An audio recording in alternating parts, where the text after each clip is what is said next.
अलीराजपुर के सोंडवा सिक्का कांड को लेकर एक बड़ा अपडेट सामने आया है। कल शाम को 4 गाड़ियों के साथ नवसारी क्राइम ब्रांच की टीम अलीराजपुर के सोंडवा थाने के बेजड़ा गांव पहुंची और उन फरियादियों के यहां पहुंची जो कि सोंडवा में एफआईआर करवाने वाले थे, जिनमें भुरली बाई और उसके 4 अन्य रिश्तेदार थे। तो यहाँ पुलिस ने अपने उन यंत्रों के साथ आई थी जिससे वो कोई भी ज़मीन के अंदर जो मेटल गड़ा हुआ हो उसकी पतारसी कर सकते थे। तो आज खबर यह है कि दिन भर की एक्सरसाइज के बाद नवसारी पुलिस ने 195 के आसपास सोने के सिक्के, जॉर्ज पंचम के समय के वही सिक्के जो चोरी हुए थे, पुलिसकर्मियों पर आरोप लगाया गया था, वो और बरामद किए हैं। अलग अलग जगहों से बरामद किए गए हैं। ये 25 तारीख को 4 लोगों को उठाकर पुलिस गई थी और पूछताछ के बाद कड़ी पूछताछ की गई, ऐसा बता रहे हैं, और ये सिक्कों की और बरामदगी की गई।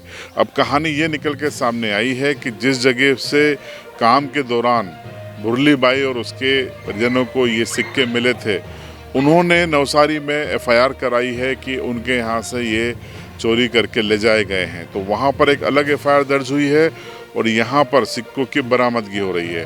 अब इस केस में नवसारी पुलिस ने अधिकृत तौर पर कोई बयान नहीं दिया है। वो कह रहे हैं कि कल वो बाकायदा प्रेस रिलीज जारी करेंगे और वहीं पर बताएंगे, लेकिन जो अपुष्ट खबरें हैं, सूत्रों के अनुसार खबरें हैं, उसमें इतने सोने के सिक्के आज बरामद हुए हैं।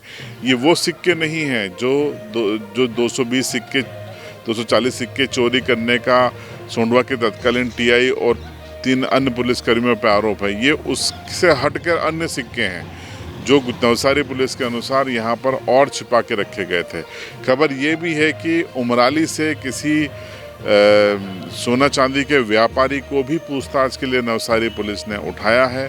हालांकि इसकी भी पुष्टि नहीं है, लेकिन ये महत्वपूर्ण अपडेट था, हमें आपको देना ज़रूरी था, इसलिए हमने आपको अपडेट दिया।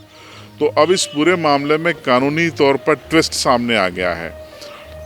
एक एफआईआर अलीराजपुर के सोंडवा थाने में है जिसमें सोने के सिक्के पुलिसकर्मियों पर चोरी करने का आरोप है।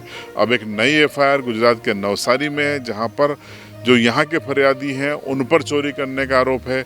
तो अब गुजरात की पुलिस, जी हाँ, गुजरात की पुलिस भी पूछताछ के लिए जो अलीराजपुर ज़िले में सोंडवा में जो नामजद हैं 4 पुलिसकर्मी टीआई के साथ, उनकी ट्रांजिट रिमांड मांग सकती है कोर्ट से, उनसे पूछताछ के लिए उनको ले जा सकती है। तो यहाँ तो पूछताछ में कुछ भी नहीं निकाल पाई पुलिस, लेकिन गुजरात पुलिस क्या निकाल पाएगी, ये एक बड़ा सवाल है। और क्या इनको लेकर जाएगी पूछताछ के लिए, ये भी एक बड़ा सवाल है।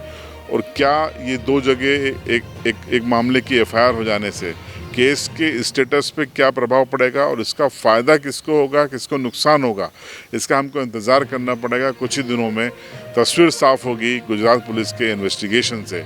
लेकिन सबसे बड़ा सवाल ये है कि इसी जगह पर मध्य प्रदेश पुलिस, सोंडवा की पुलिस और अलीराजपुर के अधिकारी भी गए थे और उन्होंने भी छानबीन की थी। उनको एक सिक्का मिला था जिसकी बानगी सैंपल करवाया गया था। तो ये सिक्के क्यों नहीं मिले? क्या मध्य प्रदेश पुलिस के पास वो डिटेक्टर नहीं है जिसके ज़रिए वो ज़मीन के अंदर कोई मेटल गड़ा हो उसको पकड़ सकें, पता कर सकें? और अगर है तो उसका इस्तेमाल क्यों नहीं किया गया? क्या ये जांच कमज़ोर थी? कई सवाल ऐसे खड़े होते हैं। और अगर जांच सही थी तो फिर नवसारी पुलिस को ये कैसे मिल गए, ये सवाल भी खड़े होते हैं। और क्या वाकई में नवसारी पुलिस इस केस में फेयर इन्वेस्टिगेशन कर रही है, या फिर सोंडवा सिक्का कांड के जो आरोपी पुलिसकर्मी हैं उनकी बैकडोर से मदद इस इन्वेस्टिगेशन से हो जाएगी? कई सवाल हैं जिनके जवाब अभी नहीं मिलेंगे, लेकिन सवाल ज़रूर खड़े हो रहे हैं।